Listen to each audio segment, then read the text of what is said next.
Hey guys, नमस्ते, नमस्कार, प्रणाम। हम मन्नी बिहारी उर्फ आशिक आवारा, आप सभी के दिल से स्वागत है मेरे MK यूट्यूब चैनल में। तो गाइज, कैसे आप सब? मैं आशा करता हूँ कि आप लोग बहुत ही अच्छे होंगे और अच्छा रहना चाहिए। तो गाइज, आज मेरा गाना का रिकॉर्ड है और सैड सॉन्ग है गाना। तो प्लीज़ गाइज, मैं आप लोग को लाइव दिखाऊँगा। जैसे कि मेरा सॉन्ग रिकॉर्ड होगा तो मैं दिखाऊँगा। ये देख सकते हैं निशा स्टूडियो, यानी कि हम लोग मधुबन आए हैं निशा स्टूडियो के पास।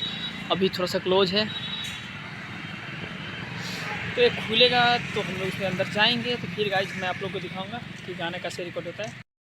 तो गाइज ये देख सकते हैं,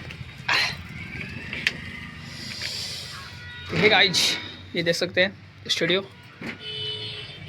तो हम वहाँ पे जाएंगे, जो आपको सीधा दिख रहा होगा। तो हम लोग इसी में गाना शूट करेंगे।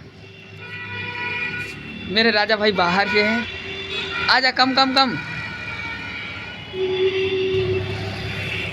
तो भाई आज की इस वीडियो बहुत ही मजा आने वाला है। मैं लाइव टू लाइव आप लोगों को रिकॉर्डिंग गाना सुनाने वाला हूँ। और अगर अच्छा लगे गाना तो प्लीज़ गाइस सपोर्ट मी। आप लोग मुझे प्लीज़ अपने छोटे भाई समझ को सपोर्ट कीजिएगा।